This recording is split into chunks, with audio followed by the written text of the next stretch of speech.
Let's face it, there's nothing very sexy about rendering your video and audio projects. Everyone hates the render step, but everyone also recognizes that they can't get far with delivering their project without it. So, like it or not, there has to be a render step. That's the unfortunate news. The good news is that the new Render As dialog box in Vegas Pro 11 makes the process a bit more pleasant than it was in earlier versions of the application. The new dialog box offers several improvements that make it easier for you to find the exact render parameters that you want to use. In this video, we'll take a good look at the Render As dialog box and see how it makes your life easier. To start, open a Vegas Pro project and choose File, Render As. Let's take a look at the dialog box from the top down. The folder field displays the current file save path. If this is the first time you've ever rendered a project in Vegas Pro 11, then this field points to the Documents folder on your C drive. If you've previously changed the render location, this field contains the location to which you last rendered a project. Click the Folder drop-down arrow. The drop-down list displays several of your most recent render locations. To reuse one of those locations, select it from the list. If the location to which you want to render doesn't appear in the list, click the Browse button. This opens the Save As dialog box where you can navigate to the correct folder and enter a name for your file. The Save As type field indicates the currently selected file format. Don't worry if it's not the format you want, because we'll change that later. When you've made your choices, click the Save button. Let's back up for just a second. Notice the Output File section heading for this area. Click the Output File Expand button. In this case, this reveals further information about this section of controls. But as you'll see later, expanding other sections reveals many helpful tools. So this is the first way that the new dialog box helps you. It gives you a way to hide and reveal information based on whether you need it or not, thus giving you a little more control over your workspace. Click the Output File Expand button again to hide the information. The Output Format section contains a number of very useful tools that make the rendering process more efficient. Skipping the first couple of items in this section, which we'll come back to later, you see a list of all the supported file formats that you can render your project to. As usual, if you have only video and no audio in your project, this list shows just video formats like AVC AAC, MPEG, MXF, and others. If you have only audio in your project, the list shows just audio formats like MP3, WAV, AC3, and so on. If your project timeline contains both audio and video events, then you see both audio and video formats in the list. Notice that each file format has an Expand button next to it. Click the Sony MXF Expand button. This reveals all of the render templates for the Sony MXF file type.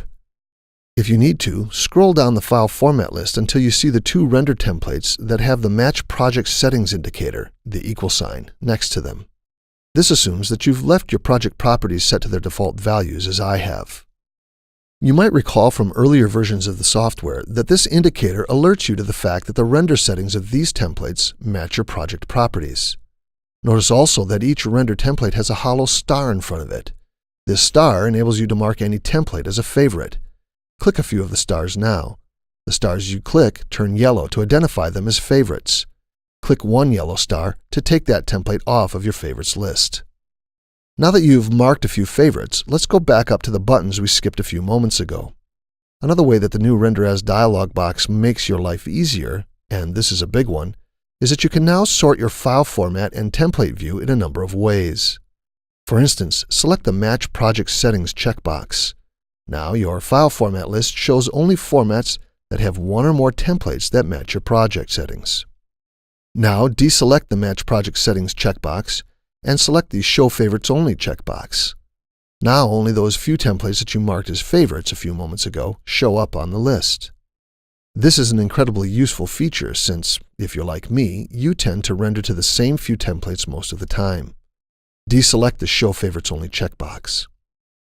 As useful as these two features are, they aren't your only new sort options. Click the More Filter Options link.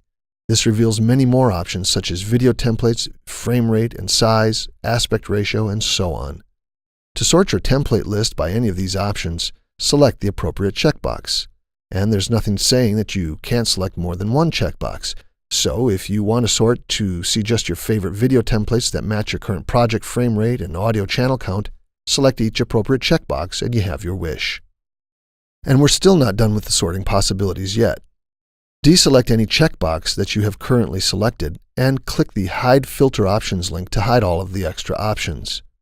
Now, click the Output Format Expand button. In addition to some explanatory copy and a new box that contains the details of your selected template, this also reveals a search field. This field gives you even more power to sort by just about anything you want. For example, if you want to see only your PAL templates, type PAL into the Search Render Templates field. This sorts your template list accordingly. You can enter anything you want into this search field. Select the string PAL and delete it from the field to show all templates again. The render and metadata options contain items that have been available for the past few versions of the software, but the expand buttons enable you to show or hide these options as needed. And finally, select the View All Options checkbox. This instantly expands all of the section headers that we've talked about so far so that you can see all of your options and information at one glance, assuming you size your Render As dialog box appropriately. Deselect the View All Options checkbox to collapse all headings again. So the biggest news here is the sorting and organization functionality of the new Render As dialog box. We know rendering is a pain, but the new Render As dialog box helps to ease that pain. For more free training videos and other training resources, visit us at www.sonycreativesoftware.com/training.